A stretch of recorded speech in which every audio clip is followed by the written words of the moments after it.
¿Es quisquillosa la Iglesia Católica? La Iglesia Católica tiene un poco de mala reputación por ser quisquillosa cuando se trata de sus enseñanzas. A lo largo de su historia, la Iglesia ha insistido absolutamente en la importancia de las distinciones que no parecen tan importantes para los forasteros. Por ejemplo, en el siglo IV, las personas que decían que Cristo era homoousios, es decir, uno en estar con el Padre, eran consideradas buenas católicas, pero aquellos que usaban la palabra homoiousios eran vistos con sospecha. Durante la Reforma, la Iglesia luchó con uñas y dientes contra la enseñanza de que la Eucaristía implicaba la consubstanciación. Ella dijo que tenía que ser transubstanciación. Hoy en día, mucha gente no puede ver ninguna diferencia importante entre la PFN y la anticoncepción, pero la Iglesia dice que una está bien, y la otra no lo está en absoluto. ¿Por qué la Iglesia es tan quisquillosa? ¿No nos dio Jesús un mensaje sencillo de amor a Dios y amor al prójimo? ¿Por qué los católicos parecen querer confundir todo con sus distinciones súper complicadas? Preocuparse por la verdad significa preocuparse por los detalles. El octavo mandamiento no solo nos dice que no mintiamos, sino que nos dice que nos preocupemos por la verdad. Y no puedes preocuparte por la verdad sin preocuparte por los detalles. No puedes preocuparte por la medicina, o la difusión de bombas, o una persona en tu oficina a menos que estés interesado en los detalles. Y los detalles sí importan. La Iglesia luchó por el homoousios sobre el homoiousios porque realmente importa si Jesús es Dios o no. Si Él no es Dios, es blasfemo adorarlo. Si Él es Dios, es blasfemo no hacerlo. Además, la Iglesia luchó por la transubstanciación sobre la consubstanciación, porque si la Eucaristía es pan, no debemos adorarla, y si es el cuerpo, la sangre, el alma y la divinidad de Cristo, debemos hacerlo.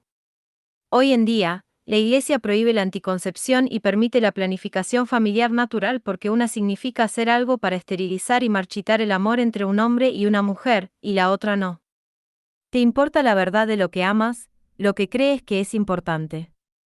Y si amas a Dios y amas al prójimo, te preocuparás por tener la verdad correcta acerca de ellos.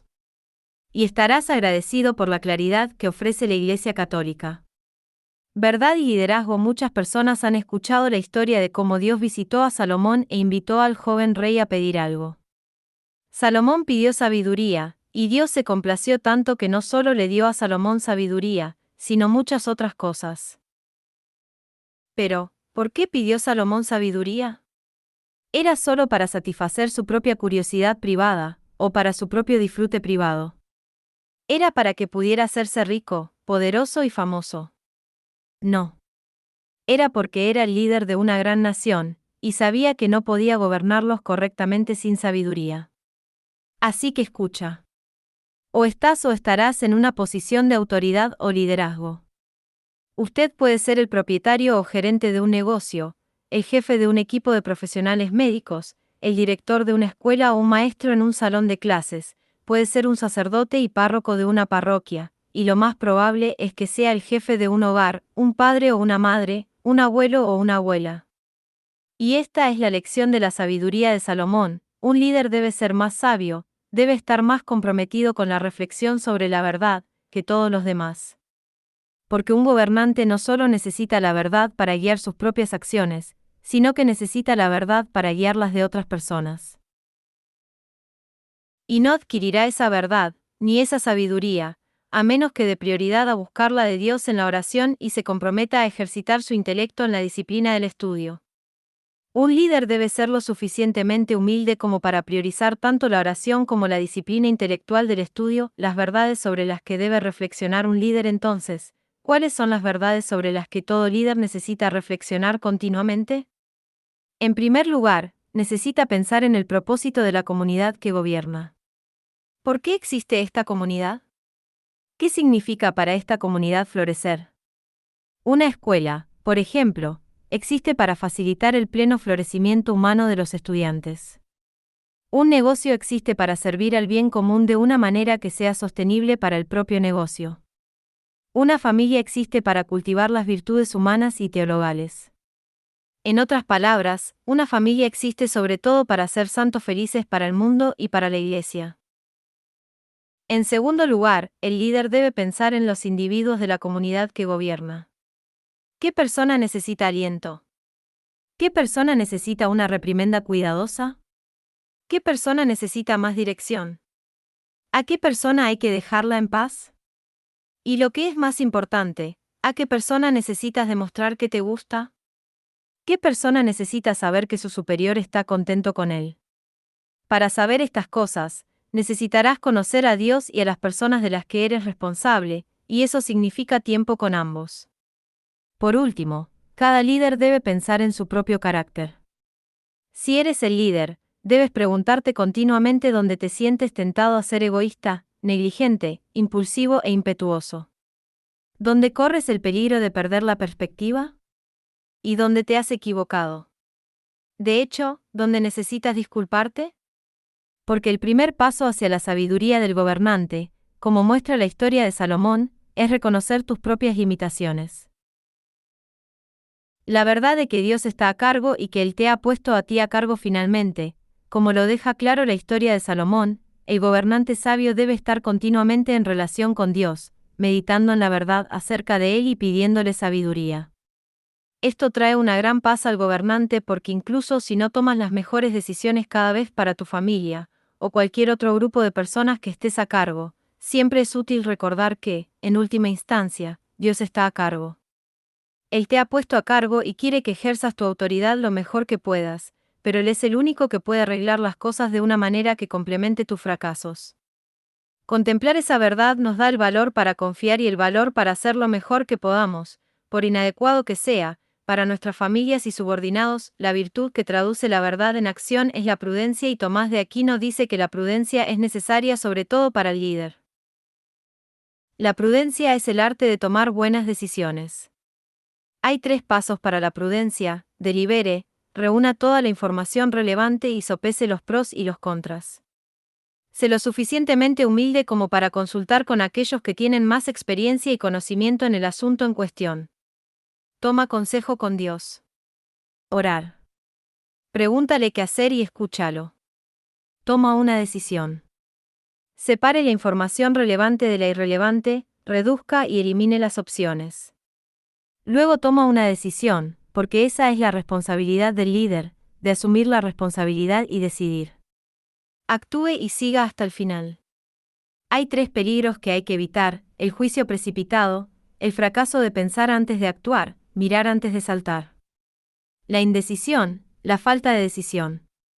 Aquí es cuando puedes reunir toda la información relevante, pero te paralizas a la hora de tomar una decisión. Irresolución, cuando puedes obtener todos los hechos, toma una decisión, pero te cuesta poner tus resoluciones en acción y llevarlas a cabo. Por medio de la oración, por conocer a las personas de las que somos responsables y por la práctica de la prudencia podemos ser los líderes que tanto Dios como las personas a las que servimos necesitan.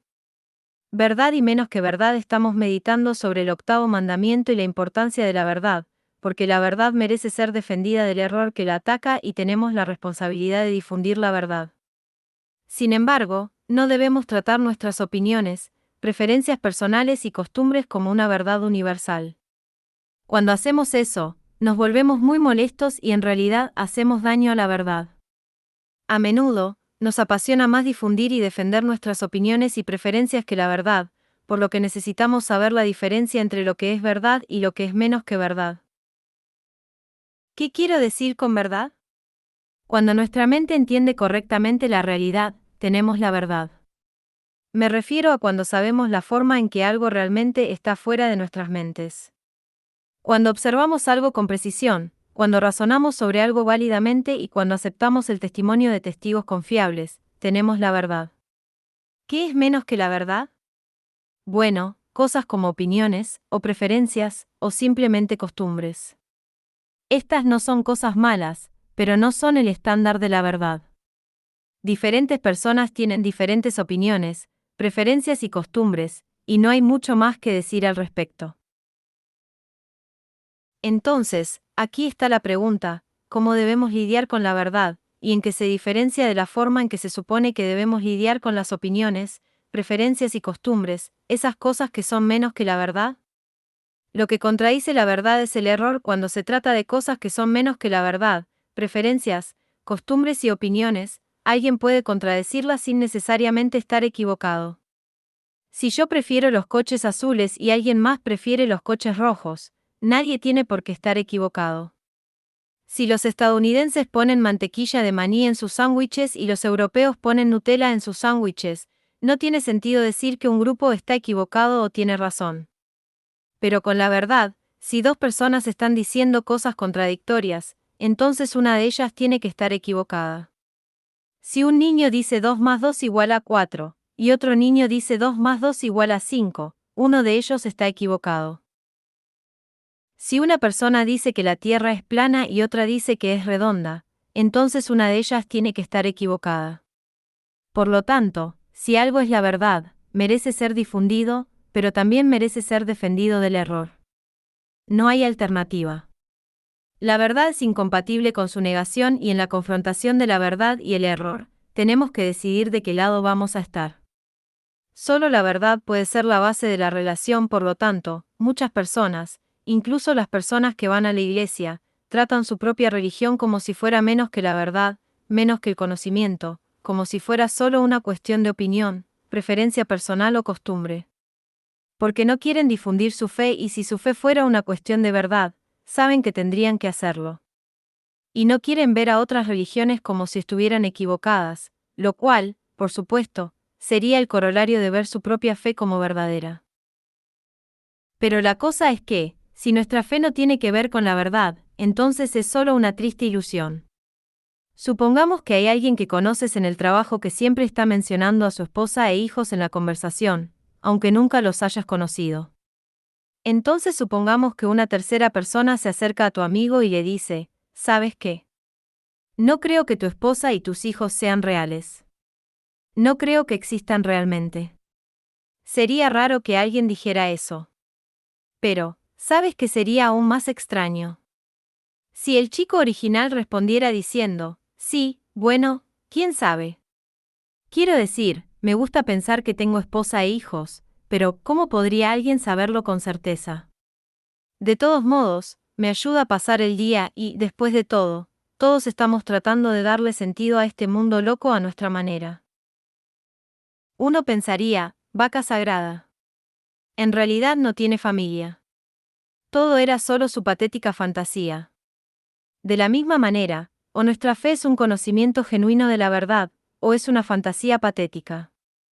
Solo la verdad puede sostener una relación real. Si piensas que tu fe es menos que la verdad, que es solo una opinión, preferencia o costumbre, entonces en realidad no tienes una relación real con Dios o con Jesucristo. Pero si tu fe es un asunto de verdad, entonces tienes que tratarla como la verdad. Lo que significa que hay que difundirlo y defenderlo. De lo contrario, no pensabas que era cierto en primer lugar, la verdad merece ser difundida, la verdad merece ser universalizada. La verdad merece ser defendida del error que la ataca. El catecismo dice que el deber de difundir la fe es simplemente seguir la misión de Cristo de universalizar la verdad. Cristo proclama que ha venido al mundo para dar testimonio de la verdad. El cristiano no debe avergonzarse, pues, de dar testimonio de nuestro Señor. En las situaciones que requieren testimonio de la fe, el cristiano debe profesarla sin equívocos. Eso no significa que tengamos que ser desagradables al respecto, ruidosos o despreciativos de los puntos de vista de otras personas, o repetir irreflexivamente los mismos eslóganes una y otra vez. Compartir la verdad es un arte, y como todo arte, se necesita tiempo y práctica, y oración, para ser bueno en ello. Pero es una obligación para con Cristo. Es una obligación para con la Iglesia. Y es una obligación con la verdad, que merece ser compartida con todos. El chisme como pecado contra la verdad. El chisme es siempre un pecado contra la verdad. Ese es obviamente el caso cuando dices cosas malas sobre las personas que en realidad no son ciertas. Esta es la violación más obvia del 8º mandamiento: no darás falso testimonio contra tu prójimo. Pero incluso si lo que estás diciendo sobre alguien no es técnicamente falso, si es algo malo sobre su carácter que no necesita ser dicho, entonces estás contribuyendo a una presentación falsa de la persona sobre la que estás chismeando.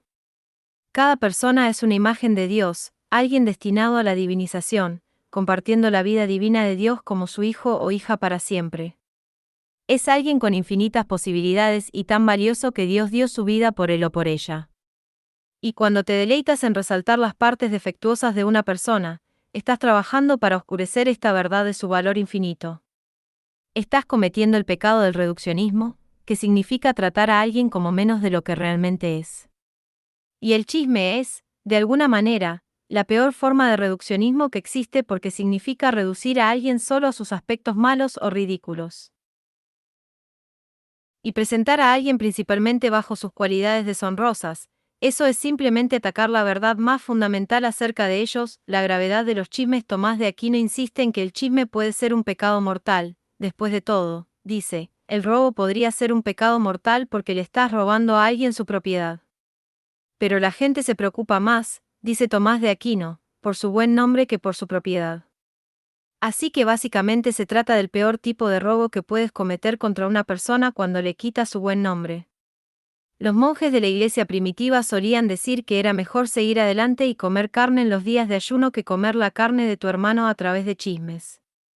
El Papa Francisco nos ha recordado en repetidas ocasiones que el impulso de chismorrear proviene de Satanás y que, en última instancia, es una especie de terrorismo. Lo que hace que el terrorismo sea tan malo es que también es indiscriminado. No sabes cómo se propagará el chisme, cómo crecerá y cómo terminará lastimando tanto a los inocentes como a los culpables.